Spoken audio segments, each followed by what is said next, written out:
Are you spinning out of control and you have all kinds of crazy thoughts lounging on your brain and running wild whenever they like for however long they want, and you're unable to stop them? And you notice that the more you resist, the more they persist. Overthinking can be a very dangerous thing that, if not put under control, can seriously affect your mental health and can make you feel helpless and powerless about your own life. Dwelling on things you have no control over can leave you completely overwhelmed and depressed. So what are you to do when the most important part of your body is under immense pressure and is losing control? Make sure to watch till the end of the video, because I'll be sharing 10 powerful tips you can start applying today to get rid of obsessive thinking, take control of your thoughts, and start acting and doing instead of swiping over all your problems up here. But before we start, if you're not already subscribed to my channel, I talk about how you can find your passion and go after it at any age, how you can find balance even at the most difficult times in your life, and how you can be happy with the things and the people you already have surrounding you. So if you're interested, make sure to click the subscribe button and the notification bell so you don't miss any of my videos that I upload 3 days a week. Now, let's get to today's topic.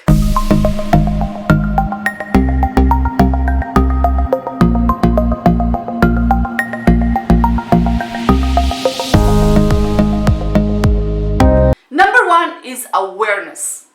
Being conscious of your thoughts and what they're doing to you is the first and the biggest step you need to take in order to stop overthinking. Being aware of your thoughts, especially the negative ones that are taking too much space and so much of your time for no reason, can help you address this destructive habit and deal with it properly. Notice that when you overthink, you're unable to think clearly and your thoughts have the power to cloud your judgment, and things in your life can seem more depressing and more complicated than they really are. This is why you should work to fix this, because not only will obsessive thinking cause stress and unnecessary worry, it can also distort things and tell you a horrible version of what's really happening, which sometimes can be completely different than the real story. And being aware of the tricky ways of your own mind can save you from so much worry and anxiety caused by distorted facts. Number two is stop yourself. Now that you're aware of your overthinking, the next step is to catch yourself when you do that, step back, observe the situation and how you're responding to it. Check if the thing that is worrying you to death is actually as bad as you're putting it out to be, whether you've tried everything to solve the problem. When you stop yourself and start thinking constructively towards solving your issues rather than dwelling on them, you'll immediately start to see positive change in your own behavior and how you manage your thoughts.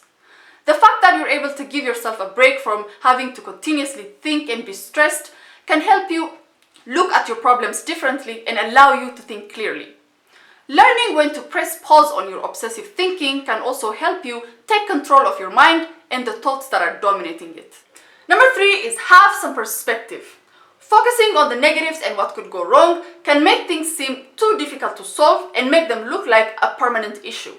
But this is because you're not thinking of the other factors and not considering the whole picture. And also, you're under the impression that your problem will go on forever, making you miserable. But this is the wrong way of thinking, because any problem will have a lifespan and will eventually come to an end. And understanding this fact can help you realize that whatever it is you're going through right now will come to an end, and in most cases, you'll look back and not even know why it was such a big deal in the first place. And having perspective can help you analyze your situation calmly and look at it from different angles. Number four is question your thoughts. When you have strong emotions about anything and you consider it to be the most important thing at that moment, your thoughts about that issue are not going to be rational or factual. And instead of reality, your brain will create stuff to support your emotional need, and will either give you unrealistic expectations or horrible and disastrous predictions that have nothing to do with your situation. This is why you cannot always trust your thoughts, and you have to be aware of your emotions when it comes to sensitive issues. When you have questionable thought patterns, make sure you question them without thinking that you've gone mad, because this happens to literally everyone. But most people don't even know that their own thoughts are the cause of their problems and not the problems themselves. And questioning your thoughts can help you distinguish between true and false thoughts that are mashed together, giving you a headache. Number five is focus on the positives. This works for literally everything, including overthinking. Because overthinking only happens with negative thoughts. We can never overthink the positives. They're pleasant and we don't mind thinking about them all day long. But the problem is, even though we have 1,000 things going right in our lives, we tend to focus on that one thing that's missing until it becomes the only thing we're thinking about all day long. And this can only make us miserable and not enjoy all the other things that we have in our lives. So if you're only thinking of the negatives in your life and you're down all the time, try to shift your focus to the positives and only think of your problems when you're actually working on them and ignore them the rest of the time. Number 6 is get some quality sleep. Being deprived of sleep can negatively affect your ability to think straight. Whether it's 6, 7, 9 hours a day, getting some quality sleep is not only important for a functioning brain, but it's also essential for the rest of your body. And the reason why you're not getting enough sleep might be because you're overthinking and your brain is unable to stop. But sleep deprivation will only exacerbate your obsessive thinking and you'll still go on worrying during the day. So how do you stop? The first thing you need to do is to stay awake and not force yourself to sleep, because that doesn't work. Second is to sit up and write down all the things that are worrying you and figure out the real ones and the hypothetical ones and narrow down your worries.